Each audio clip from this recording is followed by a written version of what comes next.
press. It's hands holding a toothbrush and toothpaste. And it's also a tea. So the other one's kind of obvious. It's abstract coffee house press. Okay, so go ahead and start. Allan and I met in the summer of 1970 in Iowa City. Allan went to high school in Wilmington, Delaware. He attended and dropped out of NYU. I found out that he had the best speaker system in his dorm, so everyone gathered there. And one roommate became the tour manager for Joan Baez and was very appreciative of Allan and his influence. He worked at the Fillmore East and then the post office. He came to Iowa City in 1970 to study with poets Ted Berrigan and Anselm Hollow. I was Cinda Kornblum at the time. I grew up on a farm, went to high school in Newton, Iowa, transferred from University of Northern Iowa to University of Iowa in Iowa City in 1970. And I worked as a waitress and typist. For our first date, Allan asked me if I could help him carry a 6-foot metal eat sign to his apartment. So that's a line that doesn't get used very often. Okay, next slide. In 1970, it all started with Toothpaste, a mimeographed magazine, where Allan published work from poets he met in New York City and new friends in Iowa City. We lived in a single room with shared bathroom and kitchen. And this is the mimeograph machine, Toothpaste magazine, the cover. And this is a photo of friends who came over to help collate the magazine in our one room. So it was summer, obviously. In 1972, I got a BS in sociology, and Allan dropped out. We married, got a press and a house in West Branch, Iowa, and Allan started printing letterpress books. Allan and I had taken Harry Duncan's Intro to Typography class at the U. Allan heard of a printing press that had been sitting at the auction house for some time, and we bought it and stored it in a friend's garage. The apartment we lived in then was being torn down for urban renewal, so we bought the house Harry Duncan had, and he was selling it, and he had a room that would hold the press, so it seemed ideal. And it all came together. So this is me, Allan, and the best man at our wedding at the country church in Newton, and Allan printing on the platen press. This is our house in West Branch, which was up on a hill, which was kind of an adventure at times. We were young, enjoying the poetry scene, attending and sponsoring poetry readings, and holding events we called actualist conventions. I'll set the scene with an excerpt from a book I co-edited called The Ultimate Actualist Convention, which is available in the library. I won't try to explain actualism except to say we created and named a movement and held events which we called conventions, and our poems appeared in a book called The Actualist Anthology. Iowa City in the early 1970s. Students hung out at Kaufman Union in the Gold Feather Room, where White Rabbit played endlessly on the jukebox, and where people heading to the east or west coast offered rides on the ride board. There were anti-war demonstrations on the Pentecrest in Iowa City's downtown, with the stores and buildings that had been there since the town was built. This was before everything moved to Coralville. The apartments above, many $50 single rooms, had bathrooms down the hall and quirky radiators and plumbing configurations. Telephones were nice when you could afford one, but it was easy to rack up $300 long-distance phone bills in the years of the Ma Bell monopoly. Instead of calling, we would walk from bar to bar or apartment to apartment to find each other. Sometimes the friend wasn't home, but a party would be going on in another apartment in the building. Evenings were a serendipitous string of encounters, often ending in the wee hours of the morning at the Hamburg Inn. Oh, I should explain that, what was there.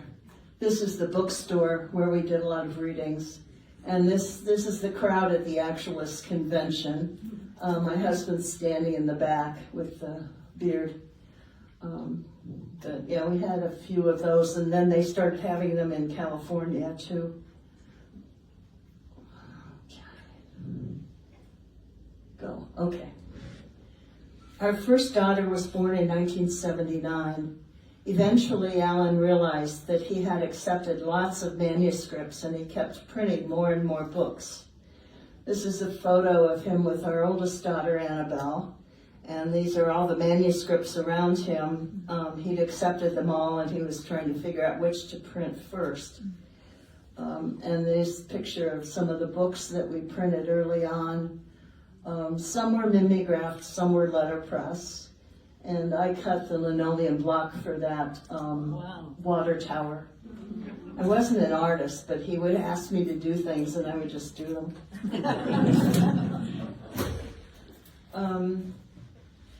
The letterpress books were printed from handset type, which came in a California job case, and you'd do it in this stick, and then he would arrange it on the galley tray, tie it with string, and lay it in the press bed. And then this is him printing on the Little Giant, which was one of the 3 presses we had.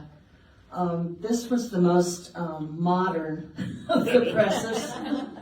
It had a suction that picked up the paper, and then these grippers would grip it, and it would roll around on the type, over the type, and then release. And it was quite a challenge. He had no mechanical ability when he started, but he picked it up, he figured it out. He also had a platen press, which is one that closes like this. It's a clamshell that was motorized, and then also a little one that he would take to book fairs and so on. Okay. Letterpress printing was the first work that Allan truly enjoyed. He said, "I fell in love with letterpress printing. When I started printing, I discovered I could put in a 12 to 14 hour day and go back the next day and do it again." So yeah, he hadn't succeeded in many other jobs, so he loved that. These are apprentices and I would collate the books and sew them on our dining room table. And this is me putting some books together. This is one of our apprentices, Ellen Weiss, who was collating books, and Al Buck sewing books. But it was very much part of our home.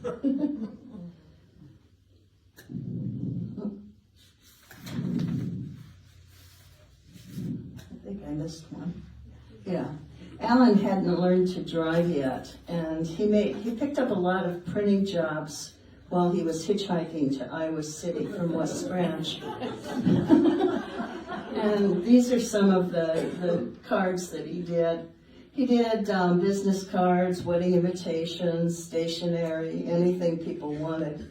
He really didn't like the wedding invitations because the couple would inevitably squabble over what color or what type or whatever. But here he is again with the McGovern sign back there. Oh. Our first disappointment in elections. Finally, a friend who'd been in the Peace Corps taught him to drive.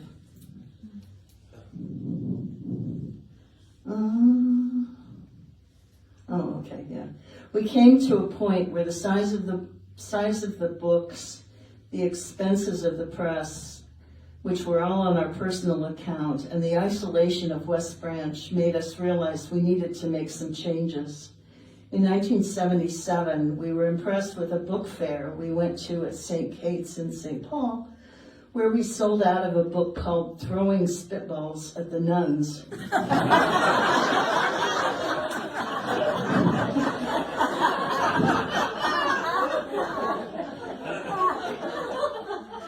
Allan had also been printing broadsides for the poetry readings at the Walker Arts Center. The Twin Cities had a well-established network of funders of the arts, and at the urging of a friend, Jim Sitter, we finally joined Grey Wolf Press and Milkweed Editions as the new growing literary presses in the Twin Cities. Allan attended book fairs, the American Booksellers Association, and many book fairs over the years. This shows how it grew from not much to an incredible display. Let me see, did I miss one? Oh, okay.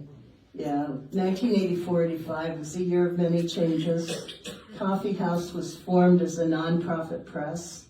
We changed from letterpress to photo offset books and moved from Iowa to become press at residence at Minnesota Center for Book Arts. And Allan started paying himself from his work with the press. We rented a house for Macalester College around the corner from the Hungry Mind bookstore. So, okay, skip this one. In 1988, the press moved into space above Nate's clothing store on 4th Street in Minneapolis. Moving printing equipment is not easy, and this involved hiring a company with a crane to lift the presses and paper cutter in through the window. Jeffrey Shearer was the architect on the board and helped with setting up the space. The grand opening was a huge success. I was 9 months pregnant. We had lots of books to show, lots of people came, and it was just a great time. Gwen, the second child, was born soon after, and Allan brought her to work with him for a few weeks, not too long. Never works out the way you think it will. The advantages of the space above Nate's, there was a great view, lots of space, being downtown. Disadvantages, it had one bathroom per floor that was shared by all the people who were living there who weren't supposed to be. There was a temperamental elevator and many parking tickets. I was working full-time at the U of Minnesota as an HR generalist in the School of Dentistry and was less involved with the press, although I gave Allan advice and consoled him when he was stressed out and chipped in when times were tough, like the time we took pity on the employees sweating in the heat and charged 3 air conditioners on our Sears card.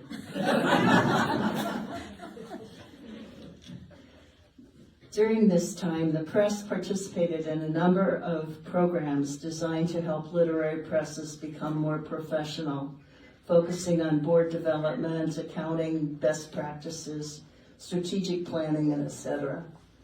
These included the National Endowment for the Arts Advancement Program and grants from the Lila Wallace Foundation, Minnesota Arts Board, and funding from the Mellon, McKnight, Bush, Target, and Jerome Foundations. Those are all probably funding that's going to go down with the new administration. Allan and I went on our first trip to Europe in fall 1996 to attend the Frankfurt Book Fair in Germany. The Frankfurt Fair is one of the largest in the world, with 10 buildings packed with book exhibitors from all countries. It's where foreign rights are sold. In 2009, Nate sold the building, and Coffee House moved to the Grainbelt bottling plant in northeast Minneapolis. And that's the current location. They had a corner for the printing equipment and shop.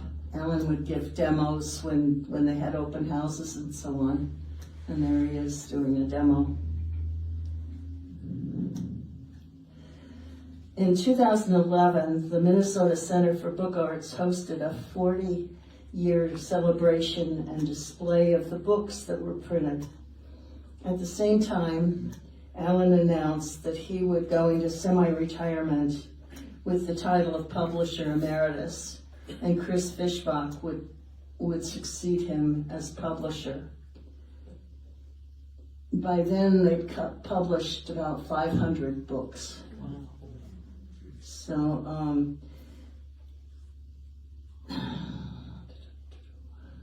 yeah, he was the first printer in residence at MCBA. Let's see, I get to that one. Allan received the K. Sexton Book Award in 2012, and that was an award for leadership, contributions in leadership in Minnesota literary community. People were aware that Allan had chronic lymphocytic leukemia and was struggling for several years as the disease progressed. Lymph nodes would swell, and then he'd get a new medicine that seemed to help, and then it'd come back again. The most successful medicine was the treatment they're using routinely now for this type of disease called ibutramib. He was part of the clinical trial that proved its effectiveness, but it was too late. He passed away in November 2014, almost exactly 10 years ago. Minnesota Center for Book Arts dedicated the type library to Allan in 2017. Some of you visited the MCBA last month. Allan was the first printer in residence at MCBA and donated a Vandercook press and type to the printing lab. And later they acquired more of his equipment and the paper cutter and more type from the coffee house press. I laughed when I saw this room. I noticed that the bindery had a very small plaque dedicating, who had funded it. But they really went crazy with this one. Okay. Now I'll mention a few of the books. Blood Dazzler by Patricia Smith was a 2008 American Book Award finalist. The poems were about what people went through in Hurricane Katrina, including an unforgettable poem about the imagined last thoughts of the people who drowned when they were abandoned in the nursing home. It was really, really startling. I Hotel by Karen Yamashita was an American Book Award finalist in 2011. Karen was a Carleton grad who sent in a manuscript for her first book, Through the Arc of the Rainforest, which Allan read to the family while we drove from Iowa City to St. Paul. We all loved it, and he accepted it, and it was a wonderful book. I Hotel's about a hotel in San Francisco that had been a magnet for Asian Americans from all countries, descent, and counterculture. Each chapter describes a different year in the history of the hotel, culminating in an attempt to save it. Furman by Sam Savage was a bestseller with many foreign rights sales. Sam submitted his manuscript when he was 66, and it was his first book. This was the only book that had a venture capital funding, and it brought in so much from foreign rights sales that Allan finally convinced the capitalists that they had more than recovered their investment, and they agreed to let the press keep the rest of the profits. Furman is a mouse that lived in a bookstore and learned from the books he nibbled on. It's a charming story. Some of you are familiar with this one, The Late Homecomer by Kao Kalia Yang. This book started her career as a local Hmong writer, and I think many of you are familiar with her work. She's written many books since then and is quite popular in the Twin Cities. Some of the most impressive books are the deluxe letterpress editions that Allan printed. One of these was W.P. Kinsella's book, The First and Last Annual Six Towns Area Old Timers Baseball Game, which has one of the longest titles I've ever heard of, with wood engravings by a local artist, Gaylord Shanlack. And then it had the pinstripe cover case for it. This is The Life of the Body, a story by Jane Smiley, with hand-colored linoleum cuts by Susan Neese and a plexiglass cover with a ribbon closure. It's just an amazing book, very beautiful. And then Allen Ginsberg's book, Honorable Courtship, from the Author's Journals, January 1 through 15, 1955. This one had wood engravings by Dean Bornstein and a stunning purple and red cover and case. This is a Japanese silk cover, and then inside it there was this other paper cover.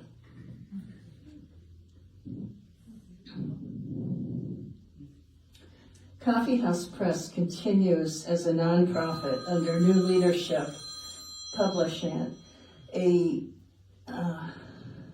6 to 8 books and sponsoring many events per season. You can find more information on their website, coffeehousepress.org, and on Instagram. They have little videos on Instagram sometimes. I've been talking as if Allan did all this by himself. He certainly did not. At any one time, the press employed a number of people, and it could not have succeeded without the contributions of the employees, apprentices, board members, readers, funders, and a wonderful community that supports the arts and literature. In closing, I'll share the quote from John Milton that we selected. Whoops, where'd it go? There, that we selected to put on his tombstone. A good book is precious lifeblood of a master spirit, embalmed and treasured up on purpose to a life beyond life. And that's it. Are there any questions?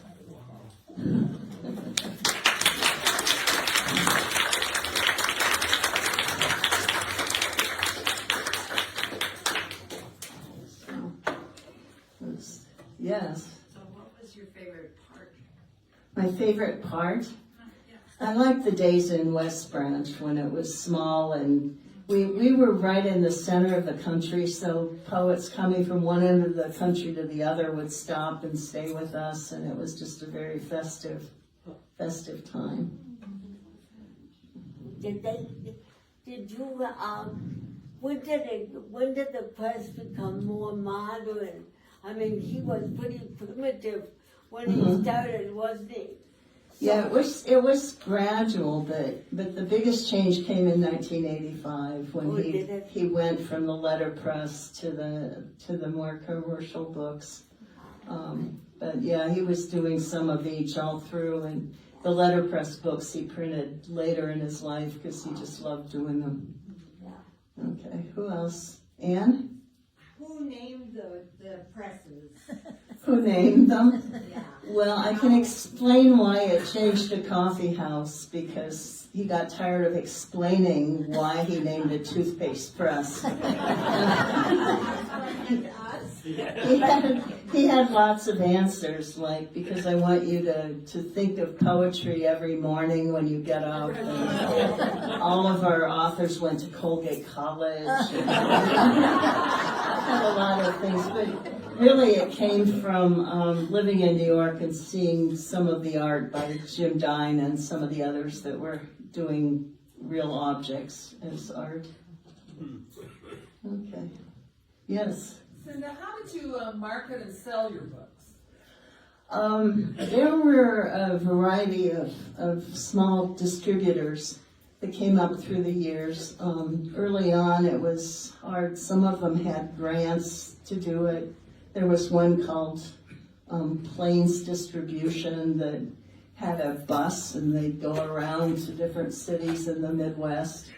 There was a big COSMEP, Committee of Small Editors and Publishers, bought a semi to take books around all over the East Coast, but they had an antiquated type of vehicle that kept breaking down, so it was kind of a mess. But and then other places would do them. There's one friend of ours who I think Small Press Distributing or something, they were going out of business and he knew it, and he broke the rules and went in and shipped home some of the books from presses like ours.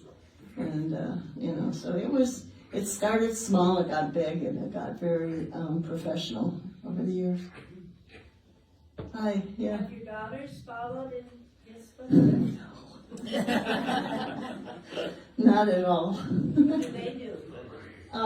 One works at a place that tracks homeless populations for the government. They keep track of the numbers in and out and so on. And the other one works at a game company, a board game company. So, they didn't ever really get into the printing or the poetry, either one. Anybody else? Oh, yeah. You mentioned that you publish about 500 books. Uh-huh. How did you decide, I worked with a small publisher which published maybe 24 books. Mm-hmm. How did you decide which book to publish? I mean, how many submissions did you get for you? Over time, it got to be so many that for a while they had a group of volunteer readers, like students and people who just wanted to be involved, who would screen the books and write up a little thing about it, and then they'd go through that. But it got, just mountains of manuscripts coming in all the time. How many submissions did you get approximately? I don't know, thousands. Eventually, after Allan left, they decided to just have a window of time when people could submit manuscripts. And that was kind of mean, because some of the books, like the two I mentioned, were just submissions over the transom, as they call it, where they just came in. But, I don't know how many. Can you repeat the name of the book about the mouse in the bookstore? Oh, Furman, Firmin, yeah. The original is sold out. He sold the rights to someone else, but I think you can still find it on Amazon. Thank you. Anybody else? Well, thanks. Oops. Do you write poetry yourself? A little bit. We aren't talking about that. Yeah, I did. I was around it, but I was never a professional poet. I did write, and I gave some readings and so on. So, anybody else? How did you meet Allan? How did I meet Allan? Let's see. I worked in a little thing about this size. It was called the Little Red Barrel, and it had an ice cream machine and a microwave and a fridge and stuff. And I just sat in there and sold hot dogs and things all day. And he came by and sold me a copy of his magazine. And, but I also had known he met someone who had been my first boyfriend, who mentioned me to him too. So there were different things going on at the time. Yeah. Yes. Do you specialize in literature, literary books? Yeah, poetry, fiction, memoir. They've done some other things. He printed a state fair book about the state fair that was really as big. It was nice. Just any kind of thing, but mostly literature, poetry, prose. Any youth books or children's books? Oh, yeah, there were some children's books. We had a friend, Dave Maurice, who was the best man. He wrote a book called Dot Town and one called Happy Birthday Handbook that were real fun. And also one called The Visit of St. Alphabet. But yeah, there were some others along the way. Okay, everybody, thanks for coming. Thanks for listening. And